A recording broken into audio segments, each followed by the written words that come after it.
सबका जय मसीह की। प्रिय भाई बहनों, हम परमेश्वर के वचन को पढ़ेंगे और ध्यान से सुनिए। इब्रानियों 4 अध्याय और उसका 7 पद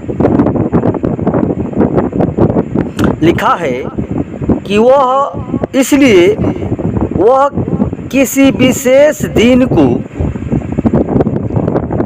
ठहरा कर इतने दिन के बाद दाऊद की पुस्तक में उसे आज का दिन कहता है।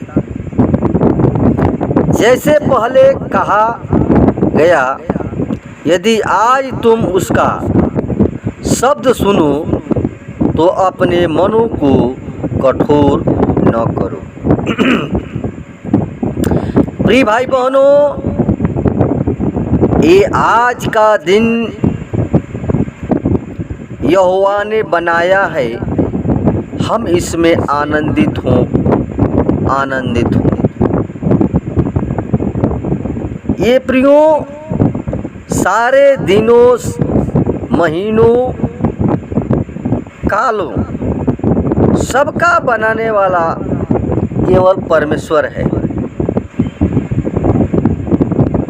लेकिन प्रियो, आज का दिन विशेष, आज का दिन को विशेष महत्व दिया गया है, क्योंकि प्रियो, आज का दिन वह दिन था जिसके लिए पवित्र शास्त्र में लिखा है, निर्गमन 22:14 में, कि वह दिन तुम्हारे लिए एक स्मृति दिवस ठहरेगा और तुम उसे यहोवा के लिए पर्व करके मानना। वह दिन तुम्हारी पीढ़ी दर पीढ़ी में सदा की विधि ठहरा कर पर्व माना जाए। साथियों, इस वचन के द्वारा स्पष्ट होता है कि वह दिन जो स्मृति और पर्व का दिन था, परमेश्वर ने मूसा और हारून से कहा था कि यहोवा परमेश्वर मिस्रियों को मारने के लिए निकलेगा।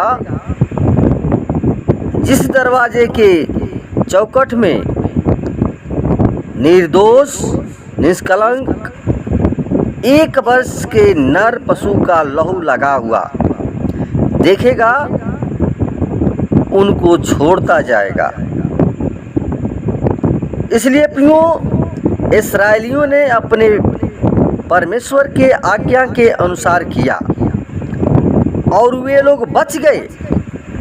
लेकिन मिस्रियों के पहलौठे पशु मनुष्य रात को मर गए। तब फिरौन की रात को ही मूसा और हारून से कहा, तुम और इस्राएली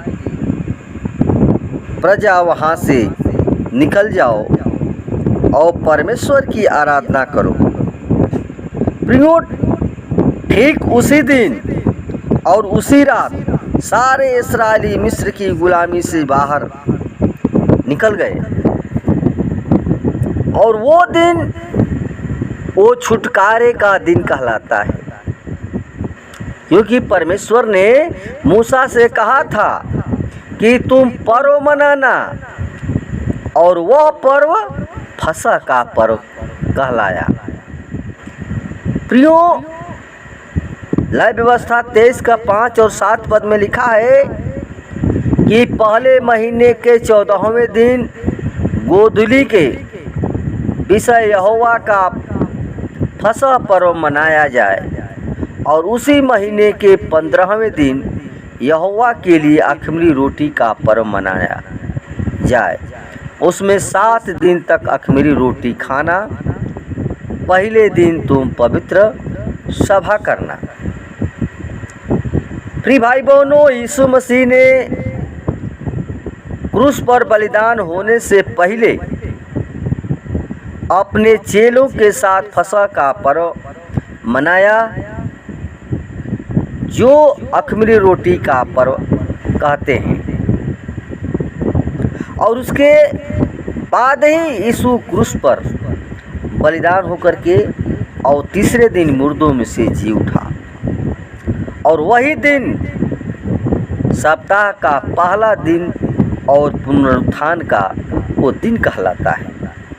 और जिस दिन प्रभु यीशु मसीह ने शैतान पर विजय प्राप्त की, और वो दिन मृत्युंजय का दिन था, जिसके लिए पवित्र वचन कहता है लूका 24 का 1, 5, 6। परंतु सप्ताह के पहले दिन बड़े भोर को वे उन सुगंधित वस्तुओं को जो उन्होंने तैयार की थी लेकर कब्र में आए, और उन्होंने स्वर्गदूतों से उनसे कहा कि तुम जीवते को मरे हुए में क्यों ढूंढते हो?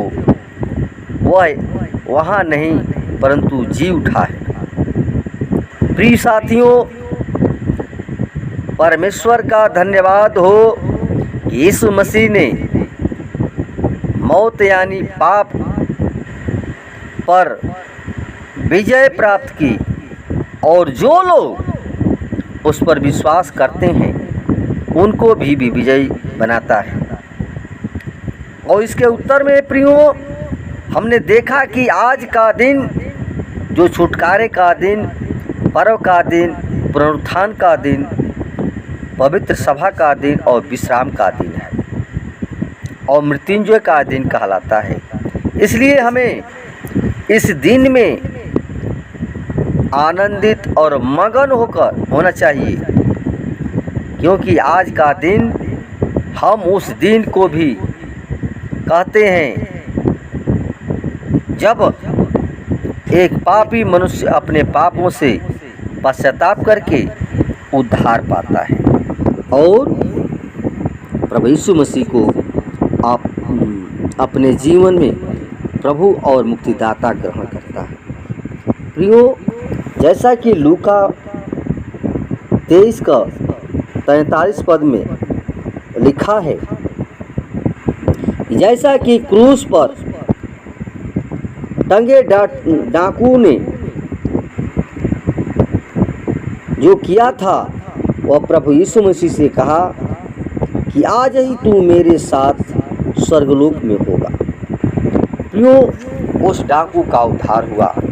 इसलिए प्रियो, वो हमारा परमेश्वर जो है, आज का दिन प्रतिदिन का दिन है।